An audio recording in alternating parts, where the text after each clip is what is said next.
Okay, welcome everybody. Thanks for showing up. I've got Dr. Aaron Turner here today. We're going to have a wonderful discussion.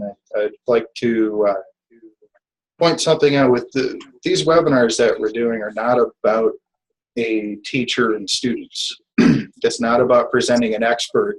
Aaron's here to be part of this conversation just like the rest of us. He's going to say a lot of great stuff. Don't pay attention to what he says. What I mean by that is look for the feeling behind the words. Because anybody who's talking about this understanding of the three principles is simply pointing to something that is really beyond words. So the less you pay attention to the words themselves and more to the feeling created by the words, the better the experience will be for you. So I'd like to go ahead and just start out. Aaron, if you'd like, just give a brief intro about yourself and what you do, and then we'll get into a chat about addictions here. Okay, well, my name is Aaron Turner, and I run a company called One Thought, and One Thought is dedicated to contributing to a world where people understand the mind in a way that allows them to have all the freedom and potential of mind that everybody's born with, and avoid all the chronic suffering and victimization that people experience in life because they don't really understand what's happening with their mind. It's all based on the three principles that Sydney Banks outlined originally. And I'm sure we'll get plenty of time to talk more about that. I know it's something that's part of the conversation regularly. What I do is I do just whatever I can to help advance that evolution and understanding. So I work primarily with businesses because I want it to get into the mainstream. I think it will change the way people operate in the world. I think what we consider as a normal is a very low level of what's possible well-being wise. It's got a lot of stress in it. It's got a lot of distress in it. And as we'll talk about later, that leads to a lot of problems of coping strategies that people have in order to try and feel better because they don't feel good as a normal part of their everyday life. So that's most of our work. About a quarter of my work is with practitioners. So I do foundations courses for people that want to teach this to others. And then I do a practitioner development for people that have clients and want to kind of learn from the work that they're doing. And then we do pilots. So we're currently doing a pilot in our third pilot in education. We're working with some charities. I work with individuals and just wherever I think I can make a difference. Is that good, Greg? Awesome. Yeah, that's great. I love the simplicity and purity of how you communicate the principles, how you teach them. I mean, it's really, in my opinion, it's really very close to what Sid talked about. That's really the point to it, is to keep it pure and keep it to a point where it's not getting muddled up with other stuff. Yeah. So how do you view addiction from a three principles standpoint? You had to have known that one was coming. Yeah, no, I had a suspicion. I didn't know it'd be so soon, but we're gonna settle down a bit, maybe chat. But no, it's interesting that you asked. The three principles in my mind is astounding, and in the sense that it's made anything that I've focused on through that lens, the principles has made it understandable. And so before I understood the principle, just to give you a sense, before I understood the principles, I didn't understand addiction. I didn't understand emotion. I didn't understand clarity of mind. It wasn't even visible to me. Is that audio good? Because I can... One person messaged me and said that your audio is kind of buzzing sounding. There's some interference in it. Hear that right now. I'm glad you said. I'm gonna 3, 2, 1. How about that? It should be cured. And thanks for saying, because I can't hear it on this end. So I lived in kind of chronic analysis, which is not clinically dysfunctional, but it's very unsatisfying. There's no happiness or well-being or richness or ease in it. So people that cared about me would say, "Are you happy, Aaron?" Because they could tell I wasn't, because I was very full of my own analysis. And it looked very functional to me, but what it did is it took away my freedom of mind and my well-being. So everything I did to pull me out of that stress and preoccupation, I did because it made me feel better, So I smoked dope because I couldn't think straight when I smoked dope, and I felt better. I got a release from my chronic analysis, and it was interesting to me. I was more addicted than I was comfortable with, because if I had it, I had to smoke it. And I couldn't understand. I was very jealous of friends of mine who could take it or leave it, or could buy it, put it in their drawer, and take it out on the weekend. And I couldn't understand, why can't I do that? Like, I wanted to, but I just couldn't. And that feeling of powerlessness within myself was just a little bit disturbing. I didn't let it get me down in any way, but it was something I thought, I don't understand that. I just don't understand it. And then, I was really into music, and that was addictive too, in the sense that if I wasn't either smoking or playing music, I wasn't comfortable, right? I just wasn't comfortable. So I kind of needed it. And once I learned the principles and I realized, I'm experiencing the degree to which I'm thinking over the top of my own mind, and that creates an experience of disassociation or discomfort or dissatisfaction or stress or angst. Like I'm not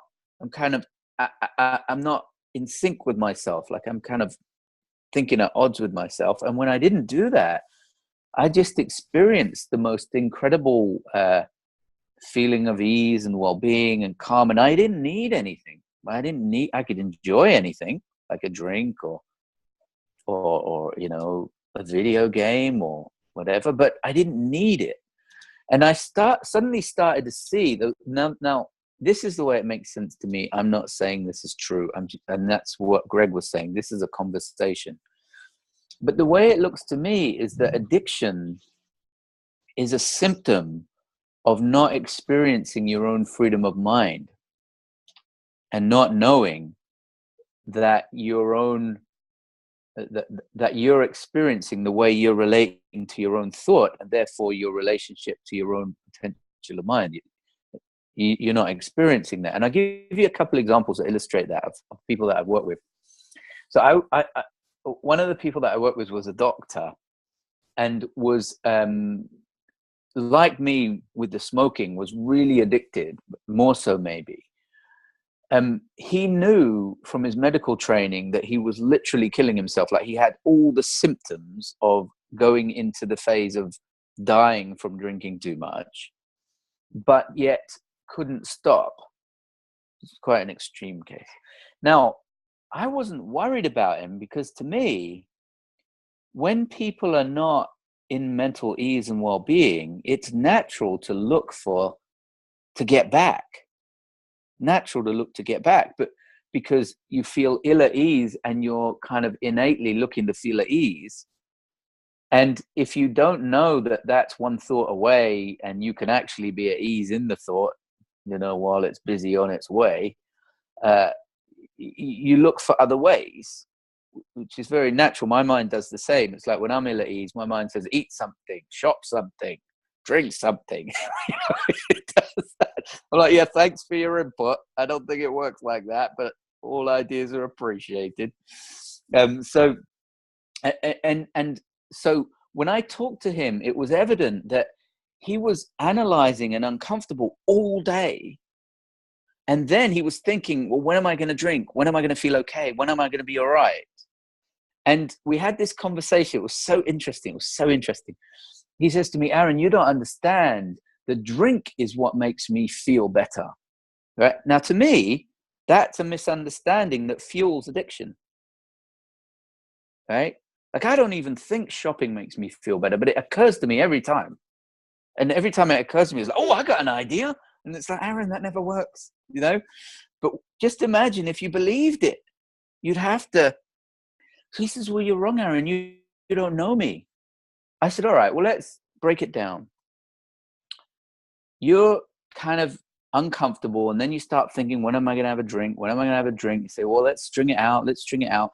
And then you decide, I'm going to do it. I'm going to have some wine. What's the point at which you feel better? He says, well, what do you mean? Like, when I have the drink? I know. I say, I know, but is it when it touches your lips, or is it when it goes down your throat, or is it when you start to feel the effect? What's the point?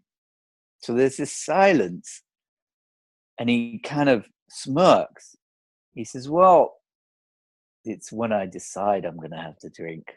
I haven't even touched the bottle yet. And actually, now that you mention it, I don't even really need to have the drink. I already feel better once I decide I'm going to. So he started to appreciate this relationship between analyzing and suffering, and essentially, I don't know, getting done with your analysis, which is what happened when he thought, well, I'm just going to drink. I don't need to worry about all this stuff, and feeling better.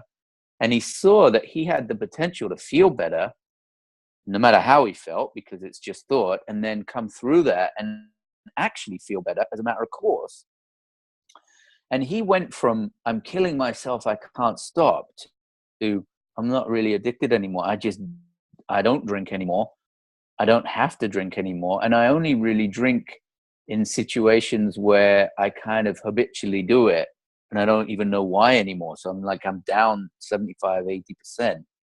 And that's that relationship between addiction and kind of unaddiction in my mind. And with my clients, I see that time and time again, that when people don't understand the coping mechanism, whatever it is not creating the well-being, and that they're okay even though they don't feel okay, and that you can get comfortable with a bad feeling as opposed to having to do something about it. All of a sudden they find that well-being comes more easily, whether you drink or don't drink, whether you shop or don't shop, whether you take drugs or don't take drugs. And so to me, addiction is a common symptom of a lack of understanding of where suffering and well-being comes from, what it's made of, and how it works. Yeah, that was really my experience. It just took a lot longer than your friend. Mine, yeah. I was in AA for almost 4 years, and doing the whole abstinence thing, thinking that's what the answer really is. But I'd had, I don't know if you've seen any or heard anything about what I'd experienced, but at 5 months sober in AA, I'd had a really profound spiritual experience that changed everything. But at the time, I didn't know what it really meant. And it wasn't until I came across the 3 principles, it was a little over 4 years later, that I finally understood. I finally knew, the experience that I'd had was just me meeting myself for the first time, probably since I was a little kid. Mm-hmm. It left me without that need to escape. And I for a little while, I kind of, because I didn't know what it was, I kind of tried to figure it out. And the more I tried to figure it out, the more I actually started starting other addictions. And I got back into eating too much. And, when I got sober, I went from smoking half a pack of cigarettes a day to smoking 2 packs a day or 2.5 packs a day. And, drinking way too much coffee and things like that. And it all of that, in the past almost 2 years since I came across the principles, all of that has settled down. And most recently, the food thing, I've noticed it was about 4 months ago, I had this insight into food and things, certain foods that were a big deal to me, a big, binge food or craving food just suddenly weren't interesting anymore. And it wasn't really anything that I did.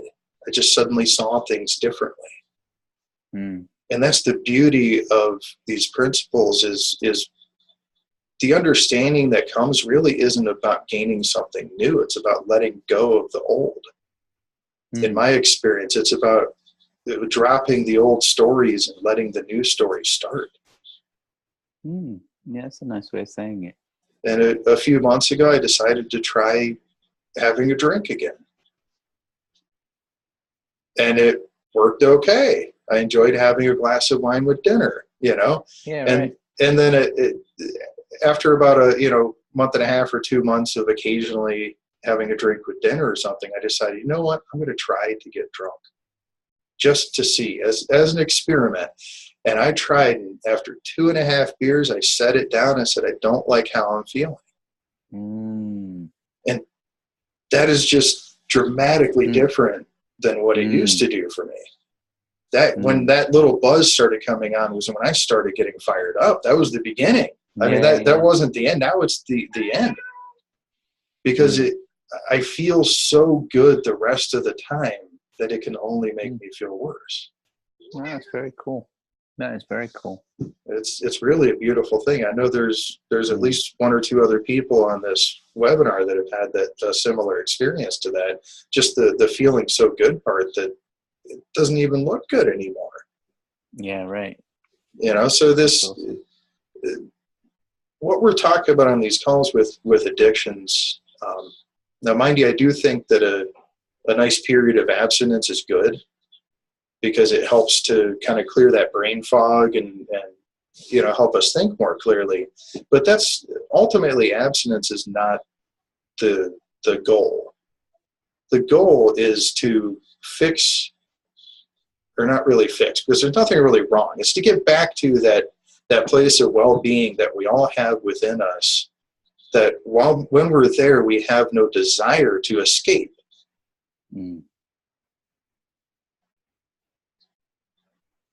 I don't know if anybody has any questions or comments. Please feel free, either unmute yourself or click the raise hand button in the participant section.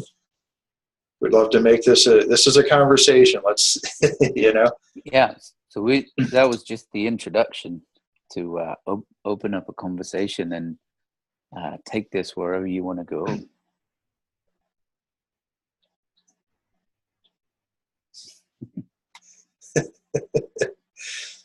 She is the vocal cat that I was talking about earlier. Let me see here.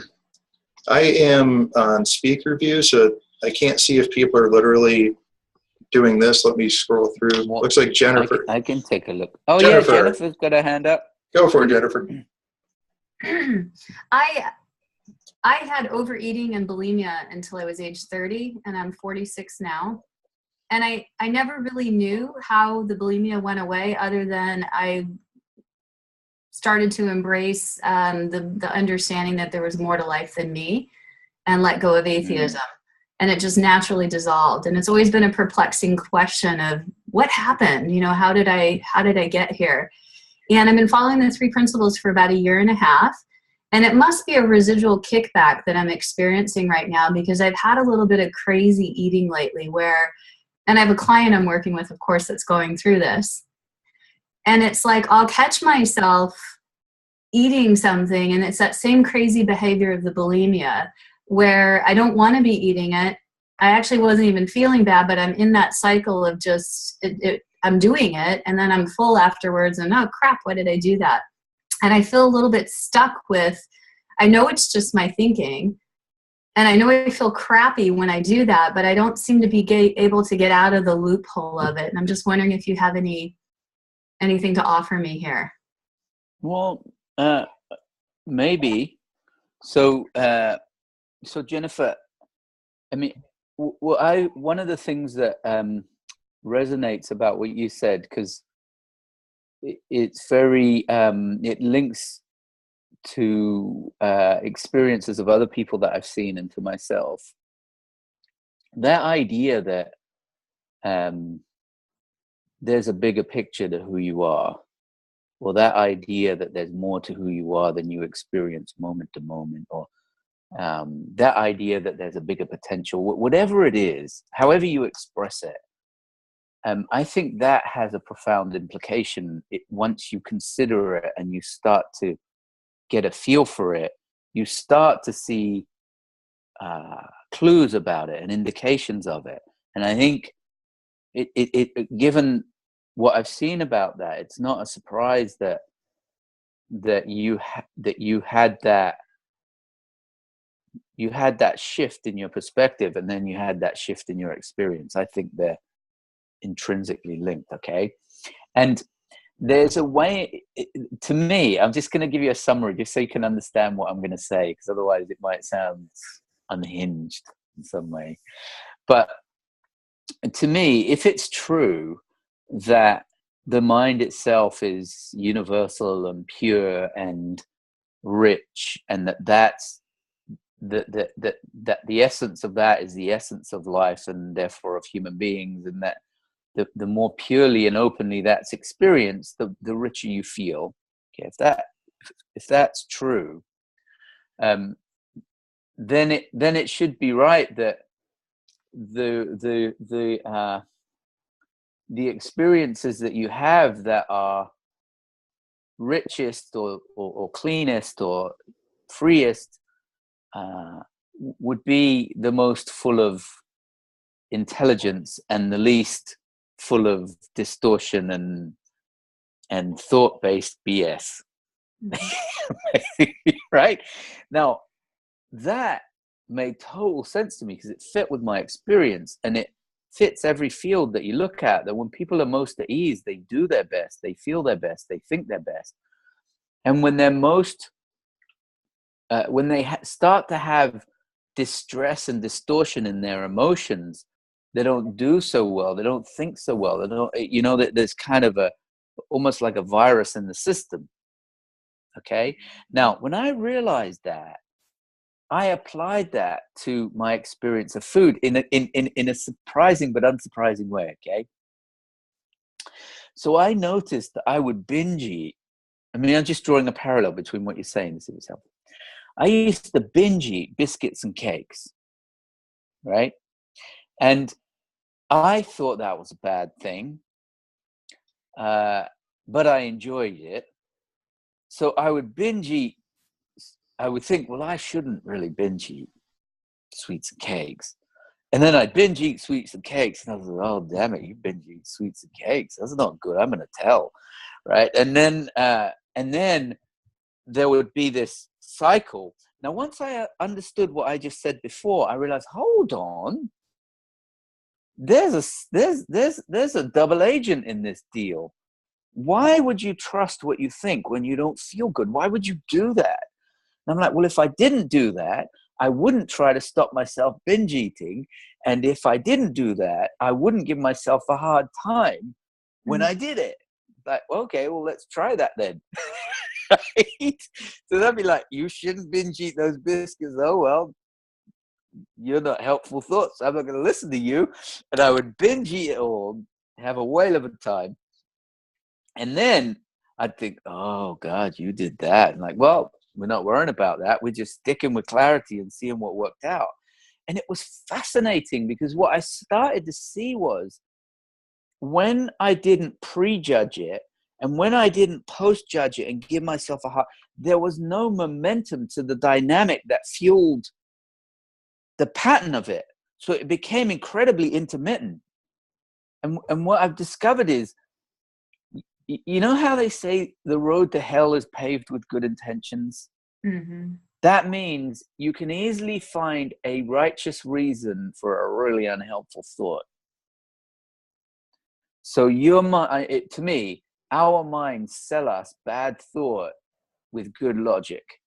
Yeah. And you got to look at the feeling. So there's a way in which you got to be willing to snub your nose at your own judgment, concern, criticism, and seriousness about things in the knowledge that the freedom of mind and expansive mind that's left will look after you. Yeah. You know, and sometimes when I've worked with people, they don't like that because they're like, no, I want it to be this way. It's like, well, yeah, fine, but I'm not sure that intensity is gonna get you there. And actually, probably it's one of the key players that's, you know, fuckling it all up. Absolutely. Yeah, you Yeah. nailed it. Thank you. Yeah, no problem. Thank you. No problem. It's so counterintuitive to kind of get okay with things just to free up your mind, not because, and then people say, well, no, but it's not okay. It's like, well, that's not the point. You don't want to get your mind all bogged down because it's not okay, because then it's not okay and you can't think straight. And all your impulses are messed up and all your navigation's left, right, and center. It's like, well, let's just say it's not okay, but you want to have a free mind, you know? The strange thing about this behavior recently too is my life is just, there's not a lot of stress in it. So I've been perplexed, like why is this showing up? And I've been going into the over analysis. Yeah. That's what's feeding it then, and then making a problem of something that isn't even a problem. Bingo. Yeah. Bingo. That's exactly it. That's you got it. That's exactly right. It's kind of like, well, why am I doing this? I don't know. Anyway, next. Yeah. Thank you. Right. The overthinking is really what we're trying to get rid of in the first place. So overthinking the overthinking doesn't make it any better. Yeah. And nothing it's wrong just, with the question. You just don't have to answer it. I personally, I believe that the experience of addiction is just habitual mind or habitual thought patterns. That's all it is. So when you start not using those patterns, occasionally you're going to be bound to go back to them at first, you know, and like Aaron was talking about, the time in between, if you don't beat yourself up over it and don't put too much into it, the time in between will become greater and greater until the day comes when you just don't do it anymore. Because it really just doesn't make sense at a core level, at that soul level, rather than just an intellectual level. Because we all knew that even the first time I smoked a cigarette, I knew it was bad for me. Yeah, me too. But at the core, that's where that was coming from. But intellectually, I'm thinking, oh, but I can fit in with these people. It was more of a social thing. And I honestly, the whole 20-some years that I smoked, I hated it the whole time. I didn't like the way I smelled. I didn't like the way things tasted after smoking. And I didn't like spending all that money. And yet I kept doing it because at that point it had become that habitual thought pattern. And I'll tell you that the first cigarette I had, I got that buzz off of it and it relieved my thinking for a few minutes. And that was amazing, just that experience of this thing slowing down.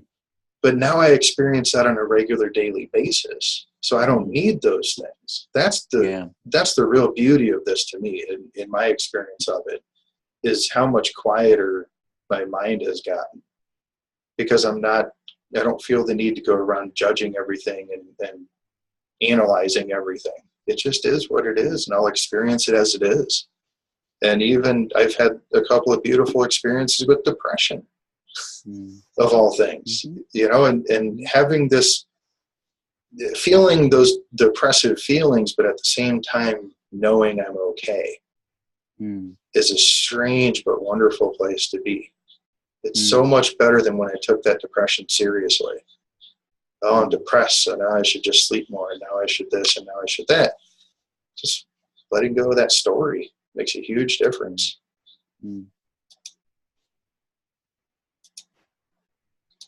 All right. Who's next?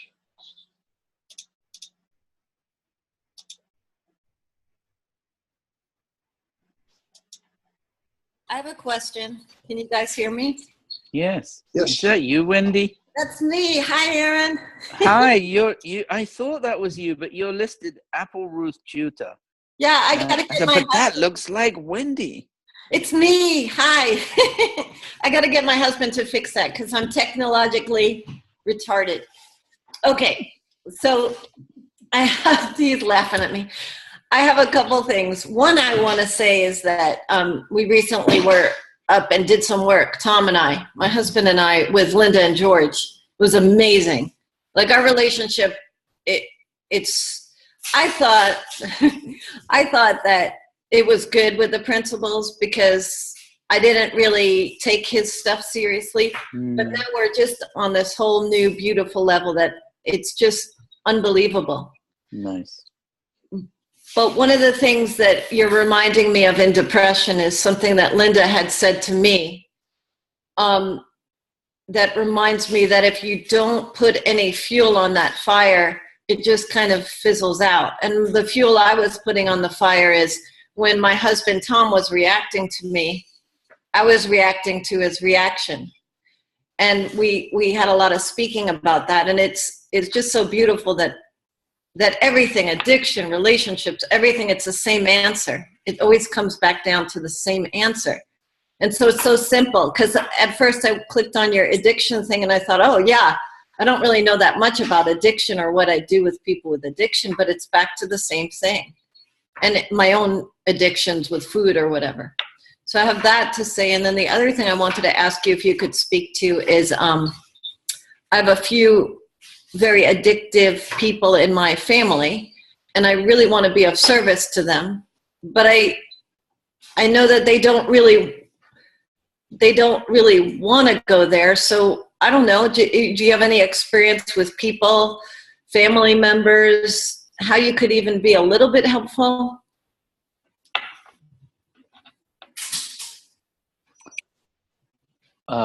Well, yeah, I mean, it goes back to what I was saying before. It's always worked for me to trust myself when my mind is less contaminated, and to not trust myself so much when it's contaminated. And this is just me, but most of the times I've wanted to help people when they haven't wanted help, it's been me, that I haven't been all right with them not being all right. And there's a way in which when I'm that way, I'm kind of not clean about it. I'm kind of, and I've really over the years realized that, you can not get your head in a knot for some reason that looks like it's about somebody else. And if you come back, or you kind of adjust for that, kind of take accountability for the knot in your own head, you realize, well, there's no reason I can't love and appreciate people such as they are, and with their their quirks and their inconveniences and their addictions and their coping mechanisms and whatnot. And once you have that feeling, I think you're already helpful to yourself and to them. And then anything that comes out of that's where the windows come up. Like the windows come up out of that, like the opportunities come up out of that. Like I spent a lot of time trying to help my mom, because when I first learned about the principles, I could see that I'd been brought up to be chronically anxious, and I didn't like it, really. And it wasn't helpful. And I didn't realize it was optional. And when I realized it was optional, I was like, I got to help my mom. She has no idea. So then I set about it. And it took me a long while to realize that she was not interested. I mean, I was so about it that it was like, she was, I didn't even notice whether she was interested, like shoving food in someone's mouth. Like, but you're not chewing. There's more here. And at a certain point, I realized, why can't I respect her free will? Why can't I respect that she's the author of her own use of thought, her own use of mind? And why can't I totally get behind however she wants to do it? And and I'm sure she knows I'm ready to help after the past 10 months or whatever. And that felt so good. It was like, no, that feels right. That feels right. Like I should love her no matter what. Like, why is it essentially got to be conditional? Let's get you fixed. And then, and what was really interesting was after that, when I kind of just started to see her as totally cool the way she was, and be behind her no matter what, and we get on really well. It was so cute because we talked more. We started to talk, and what she said was, in her world, that was just judgment. So you had someone who doesn't really feel fully good about themselves, and someone else saying, "Oh yeah, good point. Here's how you could be better." And I was like, "Oh my God, I'm so sorry. I didn't realize." And the only clue I would ever have had about it was I was in a compulsive mode for all the right reasons, totally on face value selfless, but yet not really in a grounded state, not really in a clear state, not really in a loving state or an open state or a caring state. Intellectually so, yeah, I'm looking out for you, I want you to be better. It started with that, and then it went into this like, I'm going to sort you out compulsion. And I didn't see that feeling. So I wasn't aware that I was out to lunch.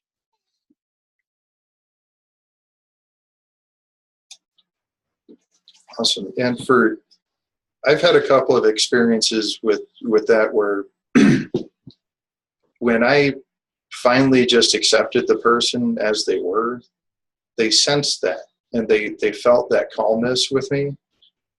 And then they got curious because something changed. People notice change. They don't notice more of the same. And people who have, addictive behaviors or habits tend to have people getting on them about quitting them. So even if we're coming with a better answer, something that's actually more useful than the ones they've tried before, it's still just another person nagging. And it was when I would learn to just let it go and love them and accept them as being purely innocent with where they're at, that they noticed that there was a change. And like I said, they got curious. And then it opened up the door for a conversation.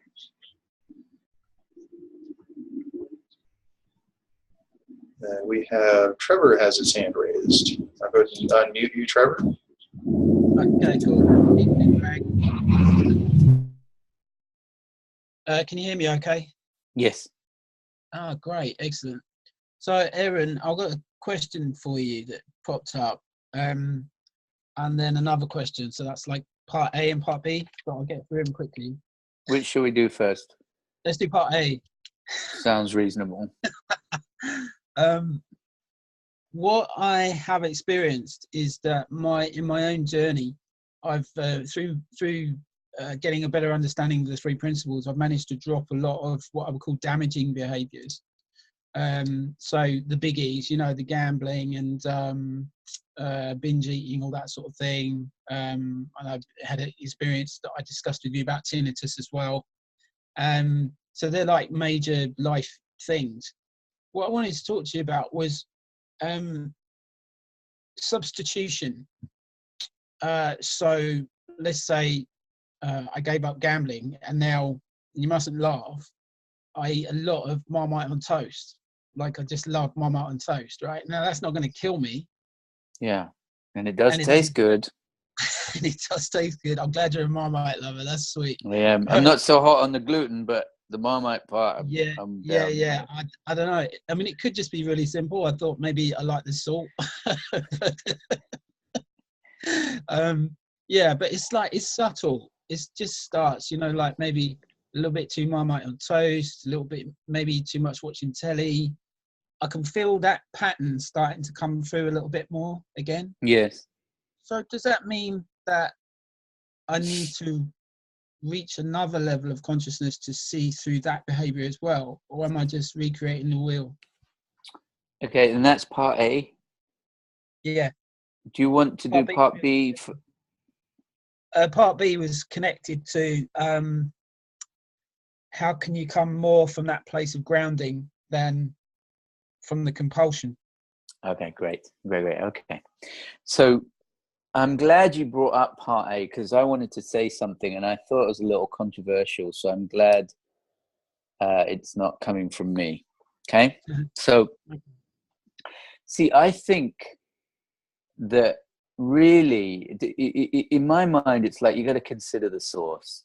So I don't see anything that's relevant other than the level of well-being and clarity you come from in the moment. That tells you everything you need to know about what comes out of it. I don't think anything else is relevant.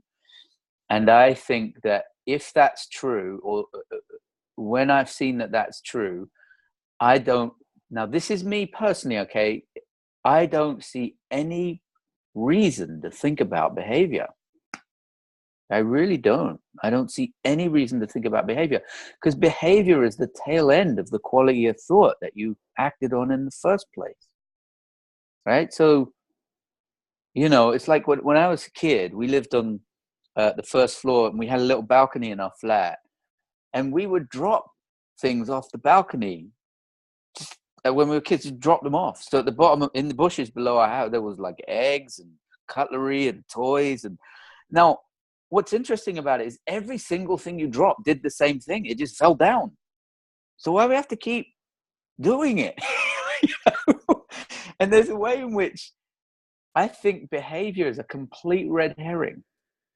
If you pulled me aside and said, Aaron, God damn it, you shouted at that person, and then you ate a whole cake, and then you burped in front of them, I thought, well, big deal.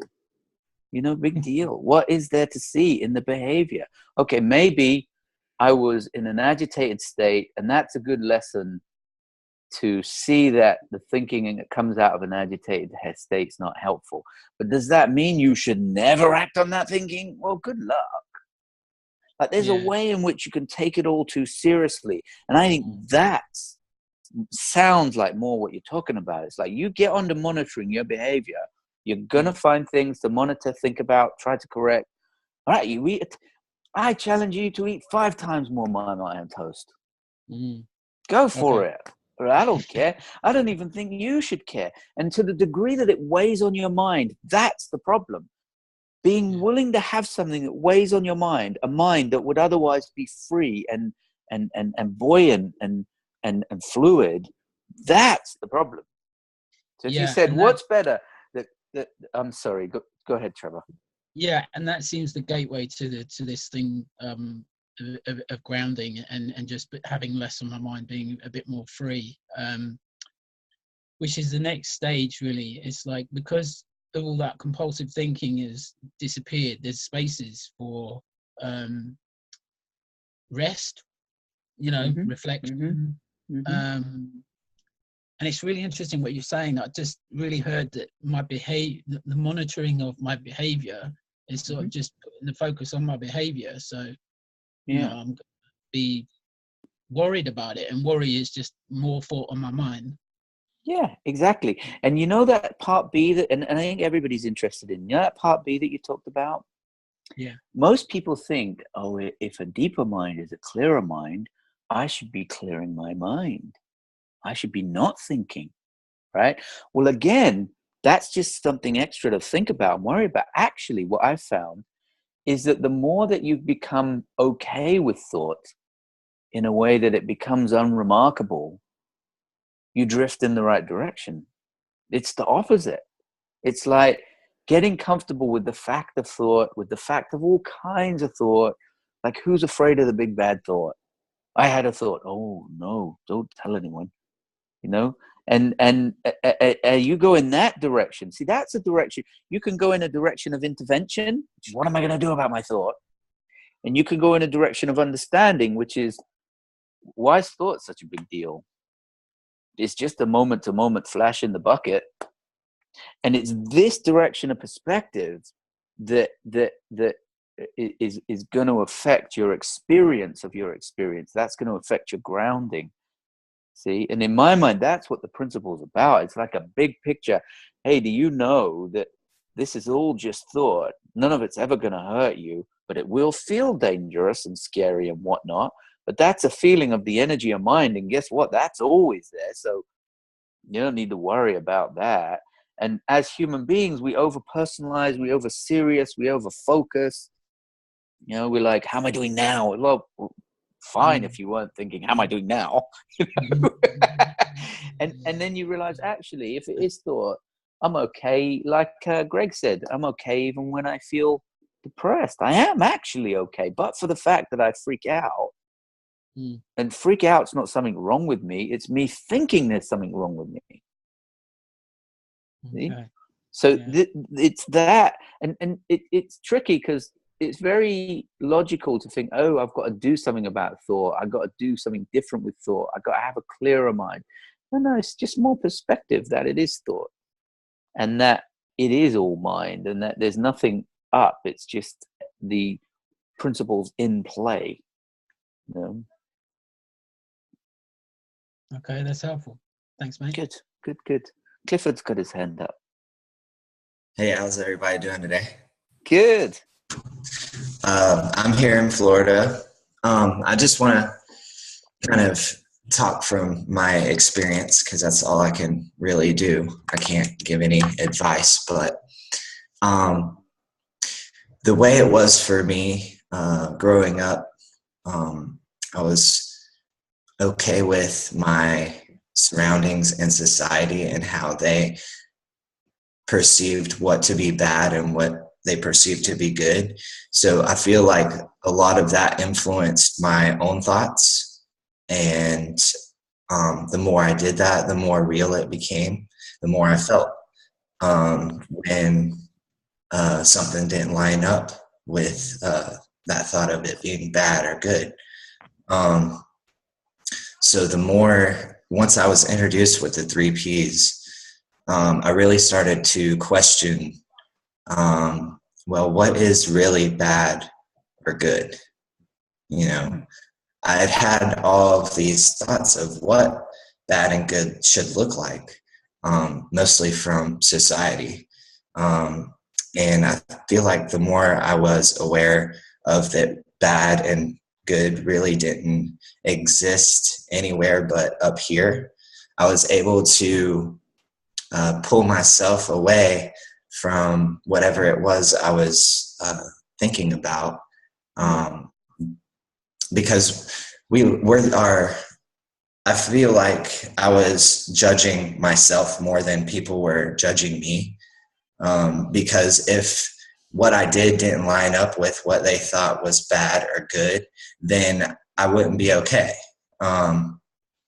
So the more I kind of let go that sense of what's bad and what's good for just seeing it as something neutral, and really questioning that and seeing what is true to me and what feels really okay to myself, and not what anybody else thinks, was able to make that space of awareness to really just see thoughts as a neutral thing, because you don't really have to judge a thought when it comes in, because all thoughts really are neutral. It's just how we judge the thought that doesn't make us okay. Yeah, nicely said. That makes sense. It makes sense. I like that. And Greg, there's a certain there's a these principles and the thoughts that come into our head and all that, they're all neutral.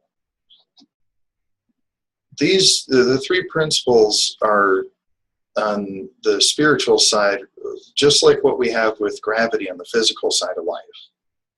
Gravity is completely neutral. It doesn't care if you're walking upright or falling flat on your face. It just does what it does. And we can't change how gravity works, but we can have a better experience of it when we have a deeper understanding of what to expect from it. It's not and even, and I'm taking physics in college this semester, and one of the first things that the professor talked about was that we don't know what gravity is. We can measure it, we know what to expect from it, but we still don't know what it is really. And it's the same with these principles. Sid was pointing to something very pure and simple.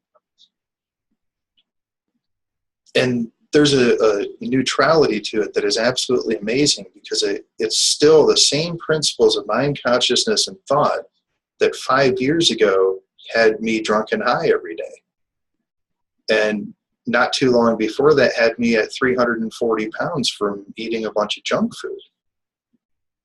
The same principles were in action then as they are today. The same principles that have me wake up in the morning and realize I actually don't need coffee to wake up. That I'll wake up regardless of it. And if I don't have that coffee, then I don't have the crash later in the day.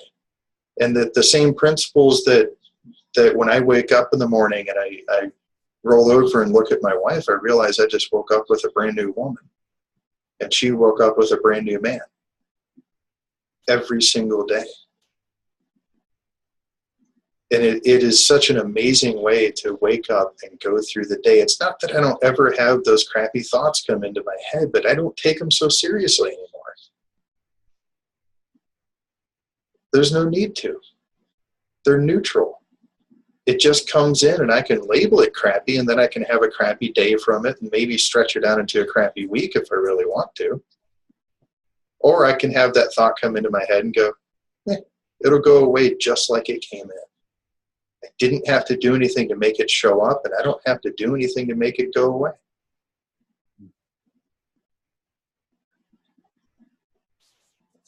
We have Jackie actually has her hand raised. Oh, great. I was just wondering, it's kind of last chance saloon here, so. Yep, let's go ahead and I'll unmute.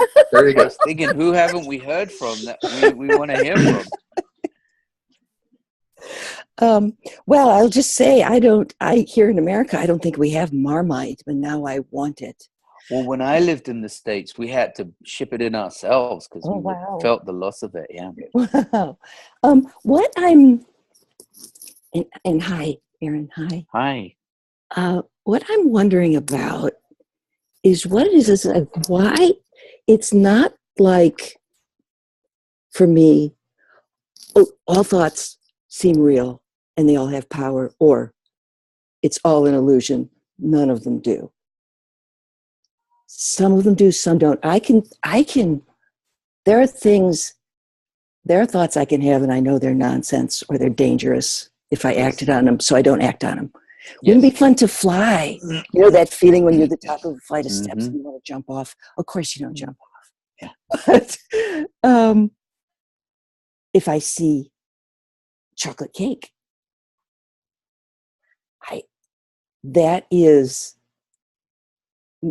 it's not a good idea for me to have that. But there's a compulsion there that seems that thought's real. Yeah. That I need it. Yeah, so I get that. What is that? Well, What's behind that? Well, behind some of them, you seeing that some of them are thought and some of them aren't. Yeah. Yeah. Well, that's just normal. In other words, see, the reason the principles are so helpful is because they help us to consider unchangeable fundamentals that we wouldn't otherwise see, right? So if you look at in human perception and in reality, okay? So in human perception, and this is true for everybody I've ever talked to, and including myself, there are many things that are just like, it's a no-brainer, that's just thought, it's neutral, it's meaningless, whatever. And then there are things that are like, no, that is serious, meaningful, more than thought, blah, blah, blah, right? And everybody has that. That's the way individual human beings react to what they feel. Some of it they realize is illusory, and some of it they do not realize is illusory, and they basically misread their consciousness. So when their consciousness tells them their level of clarity, they misread it as telling them about something real. Right? I really want that cake. Right? You with me so far? So well, the last thing that it's your. Well, in other words, misread. Yeah. So when you have a thought that you know is a thought, you know that everything you're experiencing is just a symptom of that thought. Right? So for example, if I freak out about being late, I know I'm just experiencing the fact that I'm stressing about being late. It's got nothing to do with whether I'm actually going to be late. Mhm. Are you and me? Okay. Yes. Whereas there are other thoughts that I am not as aware of their made up nature, and so I take them to be real. And you described that with the cake, okay? So I'm just reframing what you're saying. Now, outside of that, there is a fact. That's what the principles point to. And that fact is you are experiencing the energy and potential of mind through the moment-to-moment formulation of thought as if it's coming from the outside, right? Now, what that gives you is when you look at your experience and you say, well, all that's definitely thought and all that's friggin' real, and at best case scenarios, really strong thought. That's like thought on steroids, right? The power of the principles is no, can't be, not true. You might think that, but you're wrong. It's all the same thought creating a illusion of perception and emotion, etc., etc. And that principle allows you to seriously consider something that's counterintuitive to you. Okay. Yeah. Okay, it overrides. Yeah, it gives you an out that you wouldn't see Yeah. left to your own senses, right? Yeah. Yeah.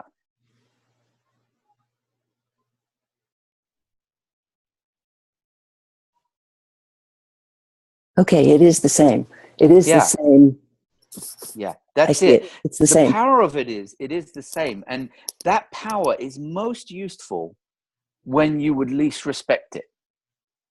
So what I've learned is you want to most respect it when you least want to. Oh, wow.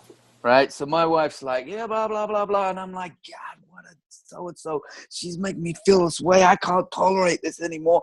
And then my mind says, well, Aaron, remember the principles. Don't apply. Somebody's taking you like this. And they didn't mean when they do it every day. They just meant when it happens occasionally. And then it's like, Aaron, it's a principle, not an occasional happening. Like the system did not change just because you see it different. And that is so helpful. And the way I think about it, and this is a disgusting analogy, okay? Okay. When people get tumbled in an avalanche and they're covered in snow, they have no idea which way is up or down. And one of the dangerous things is if they use their sense of it, which is confused, they can tunnel themselves further down into the snow and die. And you need an objective measure. So you spit or pee, because your spit or pee will never go up.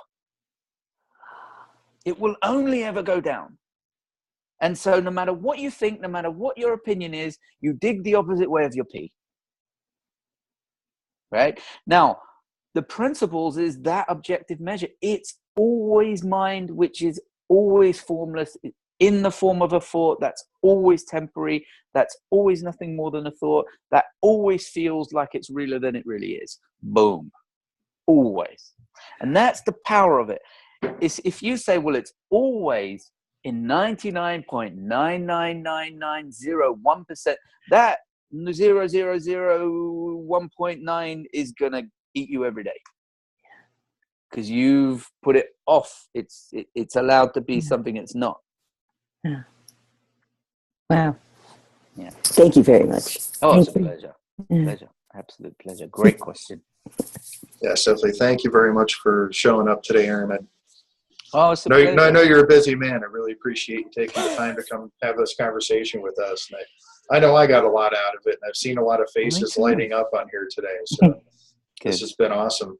If anybody wants to get a hold of Aaron, get in touch, you can go.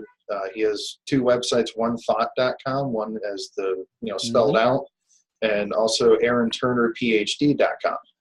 And then that's right. And then Facebook, of course.